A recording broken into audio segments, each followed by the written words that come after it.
Eu fui convidado aqui, agradeço à associação, né, pelo convite, para fazer alguns comentários a respeito dos sistemas isolados na região norte. Tá? Então, a primeira questão é, qual que é a definição de sistema isolado? Né? O que é caracterizado como sistema isolado? Então, pelo decreto 7.246, tá? Sistema isolado são todos aqueles sistemas que não estão integrados ao Sistema Interligado Nacional, ao SIN. Não está interligado, está operando como distribuição e geração, é um sistema isolado. Existe também a definição de regiões remotas, ou seja, a região remota é o isolado do isolado. São aquelas pequenas comunidades caracterizadas por uma baixa densidade que também necessitam de atendimento e que estão próximas aos sistemas isolados normalmente. Quais as principais características dos sistemas isolados? Estão localizados na Amazônia Legal, hoje numa totalidade de 212. Tá? São regiões com muita dificuldade de acesso, altos custos para a interligação ao Sistema Interligado Nacional, atende hoje aproximadamente 3 milhões de pessoas, níveis de perdas técnicas e comerciais elevados, altos custos de geração, combustível principal, o diesel, ainda há mais de 60 anos. Né? O colega Francimar, que foi da CEPA, tomou conta da parte de diesel, sabe disso. O diesel sempre foi um mal necessário, né, Francimar? Subsídios sob pressão de serem reduzidos e pressão política mundial na região. O que nós temos na região hoje como pressão? O mundo inteiro está olhando para a Amazônia. E o que é que se quer na Amazônia? Descarbonizar e trazer para a Amazônia, aumentar a quantidade de energia renovável. Né? Para vocês terem uma ideia aqui, que vamos falar um pouco sobre subsídio, custo de geração do sistema isolado, se você tem uma usina que consome 260 litros por megawatt-hora, que já é uma usina eficiente, em termos de consumo de diesel, multiplicado pelo preço do diesel, você tem R$ 1.820 por megawatt-hora, só o combustível. Se você somar R$ 1.800 por megawatt-hora, com a depreciação da planta, custos operacionais, margem e tributos, você vai ter um custo aqui que, para algumas situações, pode chegar a R$ 3.000 o megawatt-hora de energia produzida. Hoje, na nossa conta de energia, se vocês forem olhar aqui no Pará, o custo médio está de R$ 1.200 o megawatt-hora na distribuição. Se você compor com a geração, um consumidor numa área de sistema isolado vai pagando uma conta 5 vezes maior. Ok? Comparativamente, o preço médio de compra de energia no mercado livre, no mercado de ambiente de contratação regular, é R$ 348 por megawatt-hora. Então, uma diferença muito grande. E o que ocorre para que esses consumidores não venham a pagar uma tarifa exorbitante? Subsídio. Então, nós temos hoje toda essa operação subsidiada. Tá? Fundo setorial que tem esse objetivo e outros, tá? De subsidiar o custo de geração nos sistemas isolados. A CDE ele não subsidia só o custo de geração, ele subsidia outras questões que estão no outros serviços dos sistemas interligados, inclusive, né? Comentado há pouco pelo Carlinho Lins, o LPT, Luz para Todos, é subsidiado pelo CDE, tarifa social subsidiada pelo CDE, as outras tarifas que são tarifas mais baixas, como de eletrificação rural e cooperativa, subsidiadas pela CDE, e reembolso da parcela do custo anual de energia do sistema isolado.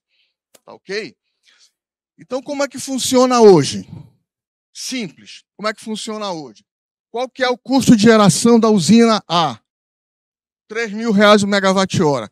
Qual é o valor de referência do ACR? R$ 374 o megawatt-hora. A diferença entre um e outro paga o subsídio. E a distribuidora paga para o produtor somente o valor do ACR. Ok?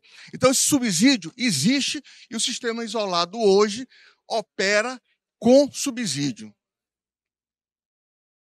Quais são os principais desafios que nós temos hoje? Descarbonização, redução dos custos de atendimento e dispêndio da CCC, ou seja, o CDE, aqueles 12 bilhões que o Carlinho Diniz apontou há pouco aqui de subsídio. Tá? Existe uma pressão muito forte para a redução, as interligações ao SIM, a redução de perdas. Existem cidades no Amazonas com 80% de técnica comercial. Aperfeiçoamento dos leilões de compra e venda de energia no isolado, tá? Porque a distribuidora não pode contratar direto, mesmo sendo privada, considerando que no sistema isolado há o subsídio, portanto, tem que ser um leilão promovido pelo Ministério e pela ANEEL. Se esse leilão focar em fonte renovável, vem fonte renovável. E uma melhoria do fornecimento, melhorando o DEC-FEC das comunidades, né?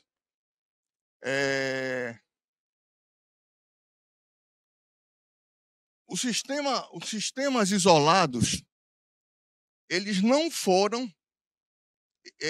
ou seja, houve uma evolução no atendimento dos sistemas isolados nos últimos anos. E o que levou a isso?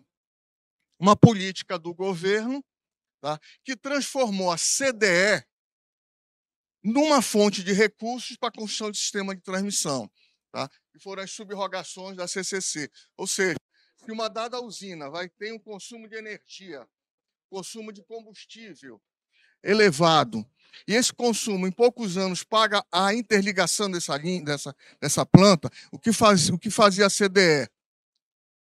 A distribuidora, ela constrói o sistema e depois vem a CDE e reembolsa a distribuidora. Isso é a subrogação da CCC.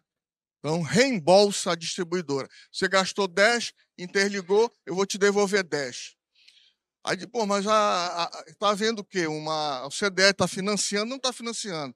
Está simplesmente reduzindo o dispêndio da CCC. Porque em 5 anos, 6 anos ou 10, você já passa a ter lucro na operação e o subsídio reduz.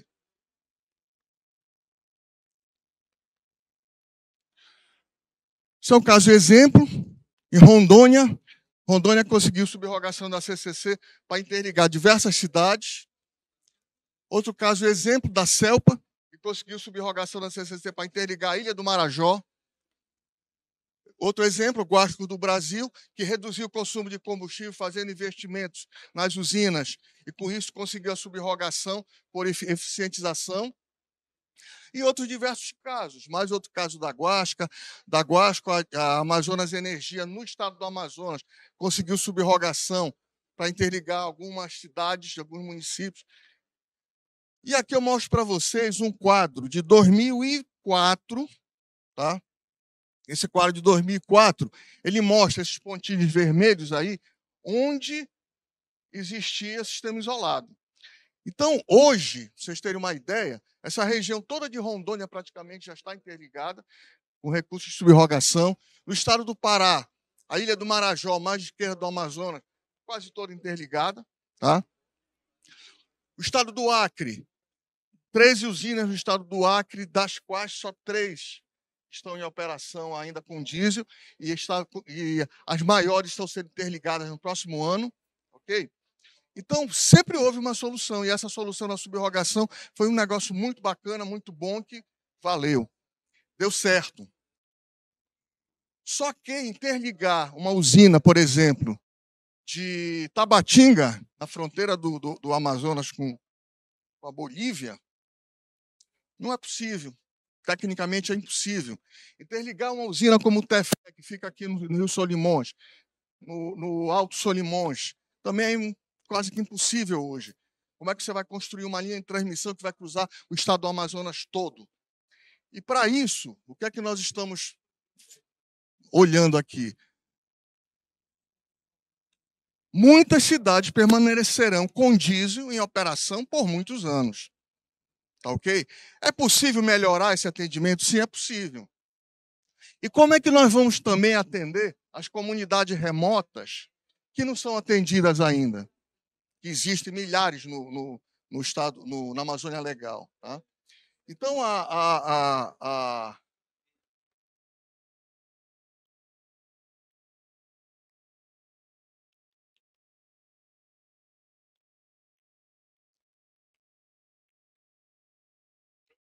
delay aqui.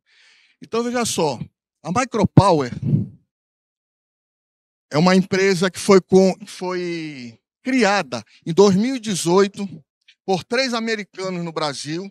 Ela é uma startup por 3 americanos no Brasil, dos quais um deles, ex-vice-presidente da Tesla. Ex-vice-presidente da Tesla. Essa empresa ela foi construída, ela foi montada justamente para participar da transição energética.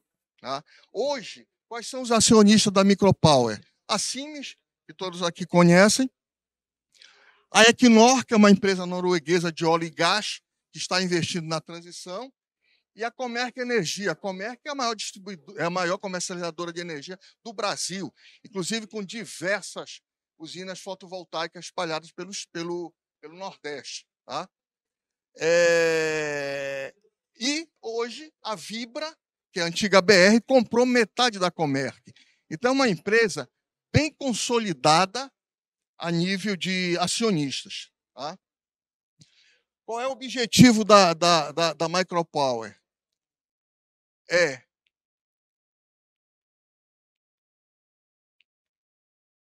Qual é o objetivo da Micropower? Introduzir sistemas alternativos nas usinas a diesel, principalmente, na agricultura, na mineração, tudo aquilo que funciona com diesel, você pode entrar com uma participação de renováveis.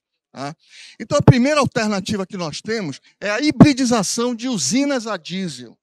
Então, nós temos uma usina diesel em operação, fazemos o quê? Instalamos sistema solar associado com baterias, e com isso aí você reduz o consumo de combustível entre 30% e 70%, dependendo do fator de carga da planta. Isso aqui é um caso, tá? Seria mais ou menos isso aqui. Você tem uma usina a diesel, você tem um sistema fotovoltaico, você tem as baterias, e com isso aí você alimenta a carga. Simples. Tá? Essa simulação é para uma usina do Amazonas, que nós rodamos lá e chegamos a uma penetração de renovável em média de 35%. Ou seja, 35% de economia de combustível. Torna um projeto viável, entendeu? Mesmo sem subsídio. E bateria? Vocês podem perguntar, por que não instalamos somente o sistema fotovoltaico? Precisamos também de instalar baterias. Por quê? Tá? Essa que é a pergunta. Porque a bateria ela onera bastante a planta. Né? O que tem é o seguinte, você operar só com o sistema solar em paralelo com uma usina diesel, o que vai ocorrer quando você tem uma redução do índice de luminosidade? Você reduz a geração do sistema fotovoltaico. E a usina diesel, ela tem que responder para essa variação, porque ela tem que atender a carga. Então, você cria na usina diesel uma barra de balanço, que a gente chamava na época da escola barra swing. A usina diesel passa a ser uma barra swing, com a variação do sol. E aí o motor, o grupo gerador, ele vai, aumenta a geração, diminui, aumenta a geração, mas ele não desliga. Entendeu? Então, se ele não desliga, a economia de combustível é pífia. É muito baixa. Quando você tem a bateria, o que é que você faz?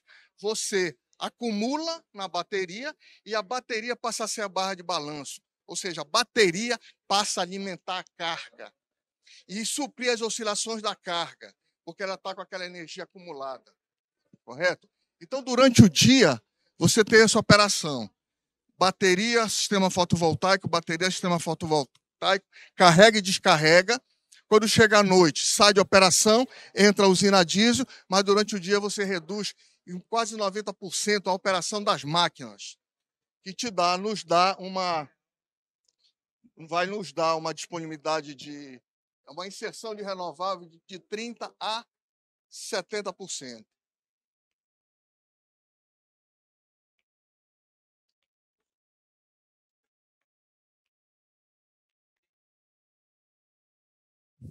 que nós já comentamos, né? Esse caso aqui é uma foto da bateria.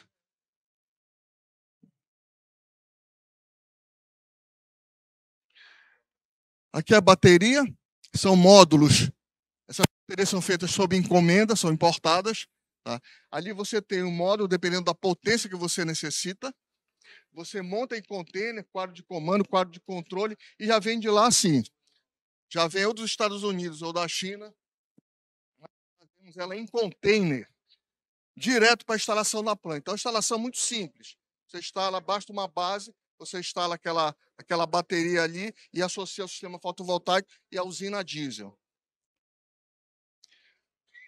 Aqui o comparativo, se você tiver uma usina somente a diesel, energia renovável 0%. Se você tiver solar mais diesel na mesma usina, você consegue uma energia renovável de 10%. E se você entrar com o sistema híbrido com bateria, você pode ir de 30% a 70%. E o mais importante numa operação dessa, que não adianta você juntar o sistema fotovoltaico com uma bateria e uma usina diesel. Não adianta se você não tiver um sistema de controle. Aquele sistema que vai analisar a quantidade de incidência solar, a quantidade de armazenamento da bateria, projeta carga lá na frente para saber quando é que a bateria vai estar 100% descarregada, quando ela não vai estar, quando ela vai chegar a 50, a 30, a 20. Então, com essas projeções e esses estudos, o sistema faz o despacho de geração. Ele despacha máquina 1, máquina 2, máquina 3, máquina 4, despacha também, libera a energia da bateria. Sem um sistema de controle, não adianta que não funciona. Então, precisa de um sistema de controle muito bem desenvolvido, e esse sistema de controle foi desenvolvido pela própria Micropower no Brasil. É um dos melhores do mercado hoje. Isso aqui é o dashboard dele, você pode tirar de informação tudo que você precisar, inclusive a distância. Pode ir lá de São Paulo controlar uma usina aqui no Pará.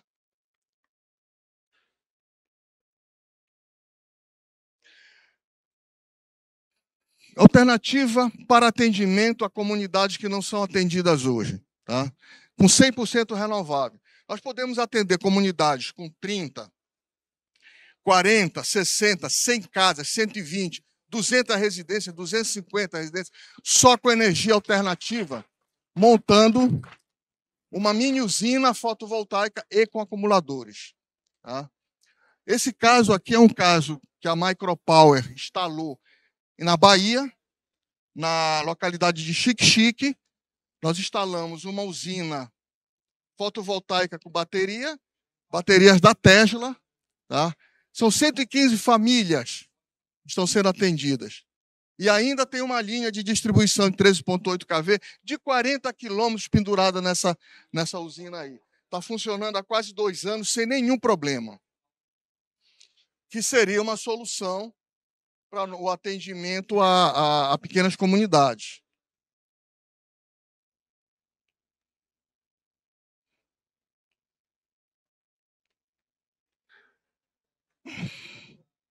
Isso aqui foi o desenvolvimento do estudo, né? A engenharia toda é nossa.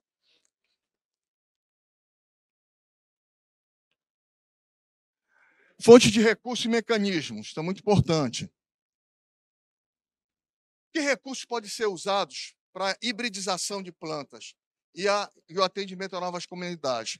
Primeiro, recursos próprios dos produtores independentes. Tá?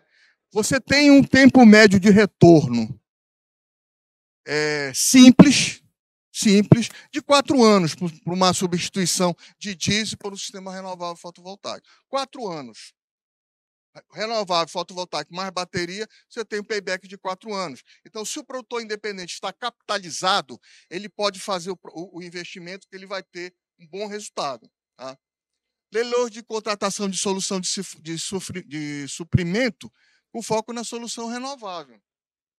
Então, quando a ANEEL fizer os próximos leilões de contratação de produtores independentes para atendimento dessas comunidades, que faça evidenciando a necessidade de uma inserção de renovável, que seja de 30%, seja de 40%, seja de 50%, Mas isso é interessante que já entre nos leilões com essa exigência e que hoje já sai mais barato que o diesel, de qualquer forma. Subrogação da CCC. Se você está reduzindo o dispêndio da CCC e você tem um mecanismo da subrogação até hoje em vigor, você pode utilizar a subrogação da CCC. Okay? Programa Pro Amazônia Legal.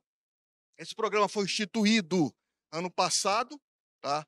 A Eletrobras, depois de privatizada, ela tem a obrigação de investir 220 milhões de reais só no setor elétrico para a descarbonização da Amazônia, como exigência do edital de licitação deles. Inclusive, o primeiro aporte já foi feito por 10 anos. Então, são 2,5 bilhões de reais, aproximadamente, nos próximos 10 anos para investir em fontes renováveis. Não é muito, mas ajuda bastante, ok? E a gestão desse fundo é do Ministério hoje. Programa Luz para Todos e Programa Mais Luz para a Amazônia. O que tem de diferença aí é o seguinte: o Programa Luz para Todos e o Programa Mais Luz para a Amazônia é a distribuidora Capital Recurso, ela faz o investimento, mas a obrigação de operar e manter é dela, é da distribuidora. Tá? Isso é um problema, porque a distribuidora gosta de focar seus objetivos na comercialização de energia elétrica, que é o negócio dela, entendeu? Então, o que se pode ser feito aí? O que é que pode ser feito? Transfere isso para um produtor independente de energia elétrica. Então, você junta, por exemplo, 15 comunidades isoladas. Você projeta para cada comunidade dessa um sistema fotovoltaico com baterias, atendimento 100% renovável, sem diesel. E você leiloa isso. Faz o leilão, o produtor independente vem, faz o vencedor monta o sistema, recursos próprios, monta o sistema e opera e mantém por 15 anos, 20 anos, 30 anos. Digamos assim. Tá? Então, essa é uma solução que o Ministério já está vendo com bons olhos. Tá? Vamos ver se pode avançar. Ok? Existem também algumas aplicações de bateria de acumuladores no sistema elétrico, no SIM, né, que foi comentado também há pouco aqui. Esse é um projeto nosso na Vale do Rio Doce, no Rio de Janeiro, tá, que nós instalamos lá 10 megawatt-hora em baterias para reduzir demanda de ponta. Quando chega na hora da ponta, que o custo da energia é alto, tá, você entra com o acumulador. Passou a ponta, aí chega de manhã cedo, você tem o sol, você está acumulando na bateria. Quando chega na hora da ponta, você entra com a bateria, aí reduz a ponta. Então, isso aí te dá uma economia significativa, principalmente onde você tem custo de energia alto na ponta. Chama isso de peak shaving. E temos outra situação também, temos diversos casos já aplicados, tá? Mas esses aqui são casos exemplos. O shopping em Feira do Santana, na Bahia, um shopping center, que instalou as baterias justamente para reduzir demanda e para servir de backup também. Ok? Então é isso, pessoal. Espero ter atendido aí a expectativa. Estou aí à disposição de vocês nesse correio eletrônico, nesse telefone. Qualquer pergunta, fique à vontade. Ok? Muito obrigado. Até logo.